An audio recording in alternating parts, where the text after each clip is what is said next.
이제 두 번째 주제로 잠깐 넘어가겠습니다. 이제 랜섬웨어 얘기는 뭐 저희가 충분히 드린 것 같고요. 두 번째는 비밀번호에 관한 이야기입니다. 비밀번호라고 하면 이제 뭐 인증수단, 뭐 공인인증서 지겹죠. 근데 이게 시작된 게 1961년도에 MIT에서 첫 컴퓨터가 만들어졌을 때 그때 처음 만드신 분이 유저 패스워드라고 하는 개념을 만드셨어요. 1961년에. 그 이래로 인터넷, 모바일, 클라우드, IoT 오면서 우리는 엄청나게 많은 유저 패스워드를 외우거나 관리를 해야죠. 게을러서 보통 2개 정도? 하나는 좀 은행, 하나는 그냥 막 쓰는 거, 하나는 기업 업무용 한 3개 정도 쓰시는데 그냥 3개 가지고 만족하고 싶은데 이게 또 보안 규정이 강화되면서 서비스마다 이렇게 규칙이 다 제각각이 돼버렸죠. 그래서 갱신유기도 바뀌고 특수문자 바뀌고 글자 수 바뀌고 뭐 바뀌고 너무 힘들죠. 이게 사용자만 힘든 게 아니라 사실 서비스 관리자도 힘들거든요. 개인정보보호법 나왔죠. 그리고 DB 암호화로 안전하다고 믿었지만 결국에 개인정보 유출 사고 나죠. 날 때마다 업체 사업자 관점에서 늘 하는 얘기가 이미 나간 정보는 내가 어떻게 못하겠는데 유저들한테 사용자 암호 바꾸세요. 늘 이야기하죠. 그리고 이미 저희 대한민국 백성, 우리 국민들의 개인정보는 4번 이상 나갔습니다. 4번 이상. 언론에 의하면. 이 사용자 비밀번호는 회원 가입할 때 내가 세팅하고 평소에 이렇게 인증하고 그리고 주기적으로 제가 변경할 수 있고 까먹으면 재설정할 수 있죠. 근데 가장 큰 문제가 가입 당시와 재설정 당시가 문제가 아니라 평소에 내가 쓰지 않았는데 누군가가 나인 척 쓰는 것 그리고 나보고 맨날 바꾸라고 해서 내 머리 아픈 것 이 2가지가 버든일 겁니다. 그래서 이런 문제들 때문에 뭐 NIST든 뭐 정보기관이든 어디든 간에 취약한 사용자 암호 보강하고자 OTP, SMS 혹은 OTP, 생체 인증, 모바일 인증, 공인 인증서 써라 라고 해서 공급업체들도 수백 개고 기술도 한 5만 가지 될 겁니다. 하나하나 짚어보기 직전에 제가 단어 하나만 좀 짚고 갈게요. 투팩터 어센티케이션과 투스텝 베리피케이션은 다른 건데 이게 계속 늘 혼용돼요. 뭐 투팩터, 2FA는 늘 들으셨을 거고 어떤 유저가 정당한 유저인지 확인하기 위해서 2가지 요인으로 본인을 확인하는 것 혹은 3가지는 뭐 M팩터, 멀티팩터 어센티케이션. 근데 이걸 첫 번째 단계, 두 번째 단계, 세 번째 단계 단계별로 줄 거냐는 2스텝, 3스텝 베리피케이션이라고 이야기가 됩니다. 근데 이게 늘 혼용되다 보니까 좀 헷갈렸지만 일단 짚고 시작하겠습니다. OTP 문제점, OTP의 좋은 점은 제가 얘기하지 않을게요. OTP의 문제점. 패스워드를 넣고 늘 보면 OTP 입력하라고 나오죠. 그래서 내 고정된 패스워드가 도용당해도 누군가가 나를 나인 척 할 수 없을 거야 라고 합니다. 하지만 접속한 최초 사이트가 가짜인데 내가 패스워드 주고 OTP 줬다면 60초 이내 그 OTP는 도용당할 수 있습니다. 늘 벌어지는 일이에요. 늘 어디나 언제든지. 생체 인증의 문제점 볼까요? 생체 인증의 문제점을 짚기 전에 그 생체 정보가 식별 정보인지 인증 정보인지 혼용해서 판단들 하시기 때문에 이걸 일단 또 짚고 가겠습니다. 제가 미국에 출장 가서 한국은 생체 인증이 이렇게 생체 인증을 써라고 했더니 어떻게 너는 생체 정보가 인증이냐? 생체 정보는 식별이다. 아이덴티피케이션이지 그게 인증이 될 수 없다라고 일단은 스탠다드 만드시는 분들하고 논의한 결과 그래서 한참 혼나고 왔어요. 근데 곰곰이 생각해 보니까 저희 지문 바뀐 적 없죠. 아이리스 바뀐 적 없죠. 예, 생체 정보는 인증 수단이 아니라 식별 수단입니다. 그래서 생체 정보가 보관자의 의무가 대한민국도 법에서 되게 무섭죠. 왜냐하면 생체 정보는 한번 털리면 그 사람 평생 그 정보 가지고 인증하면 안 되죠. 그래서 또 나왔죠. 생체 정보를 확인한 생체 정보가 단말기를 넘어서지 않고 생체 정보가 네트워크를 통해서 넘어가지 않고 생체 정보를 확인하면 그걸 기반으로 PKI 사인해서 넘긴다. 그게 우리가 늘 알고 있는 FIDO죠. 공인인증서와 같은 그런 PKI 기술을 모든 국제 웬만한 회사들이 다 지원하기로 한 FIDO죠. FIDO에 대해서 좀 더 저희가 친숙한 공인인증서 관점에서 보면, 공인인증서는 쓰려면 저희가 비밀번호 넣으면 그 비밀번호를 통해서 PKI 사인드 값이 가듯이 스마트폰에 지문되면 PKI 사인드 값이 넘어가죠. 이게 FIDO입니다. 그래서 모바일 기반의 생체 인증이 참 좋은데 얘도 한 가지 문제가 있습니다. 모바일 기기를 넘어서 내가 모바일 FIDO, 그 좋은 FIDO가 제 스마트폰 안에 있는데 이게 PC 인증이나 혹은 ATM 인증, 혹은 CCTV 인증, 다른 서비스에 인증되나요? FIDO는 모바일 내 서비스에서만 생체 인증이 가능하지 다른 디바이스나 기계에서의 인증이 불가능합니다. 그러다 보면 디바이스별로 뭔가 또 해야죠. 근데 저희 지겹죠. 디바이스별로 뭔가 하기가. PC에서는 못 써라, 모바일에서는 못 써라. 디바이스별로 쓰지 말고 그냥 이거 뭐 하나로 되는 거 없을까? 또 고민했죠. 그래서 나온 게 모바일 앱 베이스 인증기입니다. 모바일 앱 베이스 인증기는 많아요. 한 5만 개 돼요, 지구상에. 유저가 아이디를 서비스에 입력하면 서비스가 푸시 보내서 이거 너냐?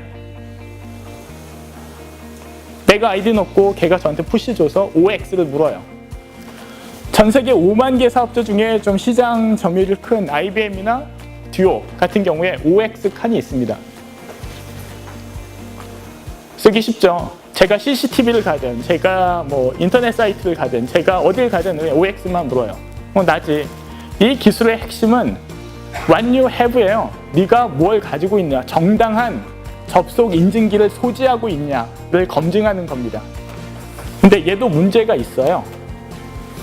만약에 최초 접속한 사이트가 가짜라면 이게 어떻게 발생되냐면, 최초 저는 이 사이트 간다고 간 줄 알았어요. 가서 아이디 넣었어요. 아이디 넣으면 해커가 그 순간에 진짜 사이트의 아이디를 넣습니다. 그러면 저한테 푸시로 이거 너니라고 묻죠. 그래서 yes 누르면 이게 저의 문을 연 건가요? 해커의 문을 열어준 걸까요? 모바일 인증기로 모든 서비스를 잘못 연결했다가는 이런 식의 황당한 경우가 발생을 합니다. 늘 저희가 인증에 유저 어센티케이션은 문제가 유저만 확인했지 상대방을 확인한 적이 없어요. 그러다 보니까 저희가 덮어놓고 눈 감고 도장 찍어야 되는 상황이 늘 나옵니다.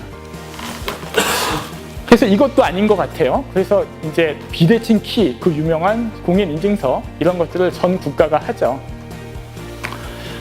이게 취지 좋아요. 취지가 좋은 게 온라인에서 국민의 존재를 정확히 실체를 확인해서 그 각 객체가 온라인에서 정당하게 이렇게 모든 경제적 활동을 할 수 있게 하는 공인인증서 굉장히 좋습니다. 저는 오늘 이 자리에서 공인인증서 보안성 얘기 안 합니다. 이렇게 좋아서. 그리고 이거는 너무 저 이전에 많은 악유가 있기 때문에. 근데 한 가지 공통된 건 접속할 때마다 PKI 클라이언트 재설치 해야죠. 대한민국은 감사하게도 소프트웨어 타입이어서 소프트웨어만 설치하면 되는데, 미국은 피부카드, 일본은 마이핀, 마이넘버, 그 다음에 독일은 이다큐멘트, IC카드 베이스에 IC카드, 우리가 쓰는 크레딧 카드 베이스에 IC칩에 PKI 서티피케이션을 놓고 PC 옆에 IC카드 리더를 넣어요. 그걸 장착을 해야 돼요. 그래서 제 IC카드를 꼽고, 혹은 미 연방정부에 다니는 공무원들 노트북은 노트북 구매 당시에 노트북 납품 기준이 IC카드 리더가 다 장착이 돼 있어요. 그래서 그냥 그 카드를 넣어야지만 인증이 됩니다. 여기에 공통된 문제가 PKI 클라이언트를 설치하거나 PKI 디바이스 드라이버가 있어야 된다는 얘기죠. 근데 이제 아시다시피 이제 우리나라는 이게 너무 소프트웨어적이어서 범용성도 높고 적용 가능성도 높다 보니까 여기저기 너무 많이 썼죠. 그러다 보니까 이제 현 정부에서도 야, 공인인증서 가지고 서명할 때나 쓰지 너무 이렇게 남발하지 마라. 혹은 공인인증서 말고도 세상에 편한 인증기술 많다더라. 좀 없애달라가 대통령의 공약 이행 사항이죠. 아무튼 PKI의 이 훌륭한 보안성을 가지고 PC마다 모바일마다 각각 재설치를 합니다. 저희는. 그래서 이러한 재설치의 불편함들을 해소하면서도 보안성이 뛰어난 PKI 기술이 없을까가 현재 이슈죠. 그래서 아무튼 제가 현재의 보안 인증 기술의 문제점을 그냥 도표 하나로 표현해 봤어요. 그래서 중간에 지금 어정쩡 있는 게 모바일 인증기인데, 얘도 아까 전에 보시다시피 내가 최초 접속한 사이트가 가짜면 영락없이 당합니다. 007 영화에서도 늘 보지만 CCTV 레코딩 했다가 관제센터에 플레이백 하면 관제사는 잠깐 네트워크가 끊어졌다가 화면 잘 나오면 거기가 안전하다라고 하는 늘 이렇게 뻔한 이야기가 나오죠. 단 한 번도 기계가 인증을 인간에게 한 적이 없는 거예요. 저희는 온라인에서 만나면 상대방은 늘 진짜 서비스 사업자입니다. 이게 1961년도부터 지금까지 자행된 문제였습니다. 그래서 저희가 반대로 생각했어요. 사용자가 정당한 사용자를 입증하는 게 유저 인증 기술이라면, 서비스가 정당한 서비스인지 유저한테 나타내라. 유저가 아이디 넣으면 서비스가 인간에게 패스워드를 제시하는 방식입니다. 서비스가 인간한테 패스워드 제시하고 이놈이 정말 진짜야 라고 해서 모바일에서 패스워드 생성해서 얘가 제출한 거와 내가 인증계 생성한 것 같으면 동의해주면 되는 겁니다. 저희가 이게 너무 기술이 유치해서 이름을 어떻게 지을까 많이 고민하다가 쉽게 졌어요. 이게 autopassword.com입니다. 그냥 보시죠.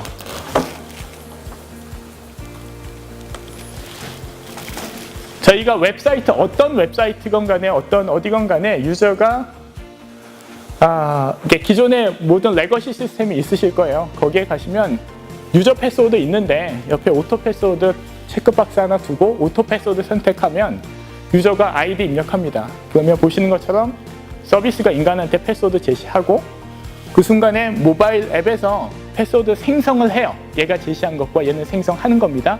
그래서 이놈이 진짜구나 하고 터치해주면 로그인 되는 거예요. 상대방이 누군지 확인할 수 있고 내가 외우거나 변경하지 않고 매번 접속할 때마다 바뀝니다. 또한 얘는 모바일 폰 어떤 안드로이드, 아이폰 다 지원하고 모바일 앱에서도 저희가 그룹웨어예요. 그룹웨어에 유저 아이디를 입력하고 OK 버튼 누릅니다. 그러면 서비스 앱이 패스워드 보여주고 푸시 메시지 영역에 패스워드가 나와서 얘가 제시한 것과 인증기가 생성해 준 것을 제시해 준 다음에 이게 같으면 제가 푸시해서 OK 하면 앱 로그인이 되는 겁니다. 웹이든 앱이든 어떤 애플리케이션이든 로그인이 돼요. 그리고 제가 볼 때 저희가 한 것 중에 제일 좋은 건 윈도우즈 아침마다 로그인 해야 되잖아요. 근데 60일마다 90일마다 법에 의해서 바꾸라고 하죠. 근데 3번 바꾸면 저도 모르겠어요, 사실. 근데 지금 보시는 것처럼 오토 패스워드는 윈도우즈 로그인에도 적용되고 윈도우즈가 저한테 패스워드 묻고 스마트폰에서 패스워드를 같은지 선택해주면 로그인이 되는 겁니다. 재미있는 건 매번 인간이 들어갈 때마다 윈도우즈 시스템 어카운트의 실제 어카운트는 매번 바뀝니다. 뿐만 아니라 저희가 지금 IoT Things, CCTV 제조사, 그리고 윈도우즈 어플리케이션 하는 회사들과 제휴해서 오토 패스워드를 그냥 제공을 하고 있습니다. 시간 관계상 일단 데모 스킵하고, 이게 작동 방식이 너무 유치하다 보니까 좀 한국에서 시작이 됐고요. 그리고 주요 런던, 뉴욕, 홍콩, 도쿄 등에서 현재 좋게 인정받고 있습니다. 보기에 하도 쉬워서 이게 기술이야 라고 이게 의심하시는 분들이 많을 것 같아서 한 가지 짚어드리면, 현재 서비스가 인간한테 제시하는 오토 패스워드는 원타임 패스워드입니다. 원타임 패스워드가 어떻게 생성되냐면 모바일 캐리어가 통신사가 할당한 IP 내가 접속했을 때 발생한 유저 세션 아이디, 서비스 서버의 세션 아이디, 그리고 구글과 애플의 푸시 아이디 등을 조합해서 OTP가 생성됩니다. 이 OTP 값은 재밌게도 누군가에게 건네줘도 세션에 바인딩됐기 때문에 해커가 이걸 갖고 간다 하더라도 쓸 수가 없는 게, 쓰려면 또 접속하면 세션 틀어지죠. 그럼 인증이 틀어집니다. 세션과 바인딩되어 있는 쓸 뿐만 아니라 PKI 사인드 돼서 올라가요. 저희가 카카오뱅크 지금 그 안에 그 사설 인증서 구동하듯이, 그리고 국제 파이도 스탠다드 들어가 있고, 거기에 은행이 쓰는 NSHC의 앱 위변조 방지 툴도 적용되어 있습니다. 시중에 나와 있는 모든 인증 기술과 앱 방어 기술이 탑재되어 있습니다. 이걸 저희가 최초로 공급한 데는 KT, 그다음에 영국계 러시 등에 공급을 했고요. 그래서 기업들을 조금 더 낮게, 좀 더 안전하게 좀 바꿨어요. 근데 하다가 야, 이거 기업에 주지 말고 그냥 우리가 전 세계 모든 인간들 패스워드 부담을 좀 없애줄 수 있지 않을까라고 하는 엉뚱한 생각을 시작했습니다. 그래서 저희가 이걸 아마존 AWS에 올리고 전 세계 인증 서버를 전체 배포를 했어요. 그래서 한국에 앞으로 서비스가 많이 늘어날 걸 대비해서 쭉 병렬 구조를 갖췄고, 현재 대한민국 넘버원 그 개발자 커뮤니티 oki.kr에 가시면 오토 패스워드 보실 수 있습니다. 개발자 중심으로 현재 시작을 했고요. 그리고 앱스토어에서 지금 다운로드 받으시면, 오토 패스워드 하셔서 다운로드 받으시면, 오토 패스워드 엔터프라이즈는 기업용이고 오토 패스워드는 그냥 민간인들이 쓰시는 거예요. 그리고 여기에 만약에 기업이나 관공서에서 오셨다면 제가 부탁드리고 싶은 게, 사람들 그 패스워드 부담에서 정말로 자유롭게 해주는 좀 아름다운 세상이 좀 할 수 있는 기회가 있을 때 같이 저희하고 해보시는 건 어떨까요? 잠깐 보시죠. 오토 패스워드는 지금 oki.kr 가시면 개발자 커뮤니티에 적용돼 있고, 사용 방법 이렇습니다. 기존에 썼던 유저 아이디 패스워드로 로그인하고, 거기에 패스워드 변경, 모든 사이트나 서비스는 패스워드 변경 메뉴가 있죠. 거기에 네가 평생 네가 바꾸고 네가 외우고 네가 입력할래? 아니면 오토 패스워드 쓸래? 오토 패스워드 가입 설정하면 앱에 가셔서, 앱 다운로드 받고 앱에 가셔서 사이트 추가하고, 그때 본인 확인 코드 제너레이션 된 거 하나 더 등록해 주시면 그 사이트가 이 오토 패스워드 앱과 연결이 됩니다. 그래서 사용자도 쉽고 서비스 관리자도 좀 더 쉬우세요. 지금 설정이 연동이 한번 끝나면 그 다음부터 유저는 더 이상 사이트에서 패스워드 부담이 없어집니다. 보시는 것처럼 다시 한번 로그아웃하고 로그인 한번 해보죠. 그냥 사이트에 유저 패스워드 평생 네가 외워서 쓰겠다, 그냥 주세요. 유저 패스워드로. 근데 오토 패스워드로 한번 가시겠다라고 하는 분들 그냥 적용해 주시면, 저 앱 하나면 이렇게 집에 있는 모든 윈도우즈, 라우터, 공유기, CCTV 뭐가 됐든 간에 연결되면 그냥 서비스가 인간에게 패스워드를 제시하는 방식으로 바꾸는 겁니다. 한 가지 서비스 제공자 관점에서 예민한 게, 내 고객 정보가 너희에게 가는 거 아니야 라고 오해하실 것 같아서 정확히 짚어드리면, 기존의 은행은 OTP 기기 제조사로부터 기계를 받죠. 인증기를 받지 회원 정보 주지 않습니다. 저희 역시도 클라우드를 제공하지만 그 서비스를 제공하고 어느 회원에게 어떤 인증기가 연결된지는 저희가 모릅니다. 서비스 회사만 알게 되고요. 그리고 이건 유저 관점에서 비밀번호와 다른 게 없습니다. 단지 비밀번호 인증이 도용되고 패스워드 내가 외우고 변경하는 숙지의 어려움이 도용 불가능하게 하고, 인간이 외워서 입력하는 게 아니라 판단하게 하자, 이게 진정한 서비스 제공자인지 판단하게 하자가 저희가 준비한 겁니다. 그래서 오키에 실제 이렇게 적용해서 실장님한테 뭐가 좋아요? 라고 물어봤더니, 일단 보는 것보다 써보니까 좋다. 체감이 몸에서 일단은 반응이 좀 쉽다. 그러니까 저희가 맛있는 음식이 있고 몸에 좋은 게 있잖아요. 근데 이건 일단은 정말 편하다 라고 하셨고, 두 번째는 서비스 운영자 관점에서 유저 패스워드 인증 수단이 똘똘하지 않으면 서비스를 이렇게 병렬로 뭔가 붙여나가기가 부담스러운데, 앞으로는 보다 많은 서비스를 제공할 수 있겠다라고 했습니다. 지금 보셨던 오토 패스워드에 대해서는 지금 밖에 현재 부스가 마련되어 있고, 저희가 기업용은 저희도 그 클라우드 방식이 아닌 설치 방식으로 제공해드리고, 그리고 이렇게 뭐 클라우드 사업자건 쇼핑몰이건 뭐 공공 온라인 서비스건 뭐든 간에 저희가 클라우드로 지원이 가능합니다. 그래서 사용법이 간단하다는 점, 그리고 기존의 모든 인증수단에 갖고 있는 문제점인 상대방, 내가 만난 상대방을 확인시켜 줄 수 있는 기술이라는 그 부분을 통해서 그 부분이 다르다는 점 강조드리고 싶습니다. 마지막으로 제가 한 말씀 드리면, 저희가 이제 반대로 생각했다라고 하는 건 사실 이게 생각이 먼저 되지 않았고요.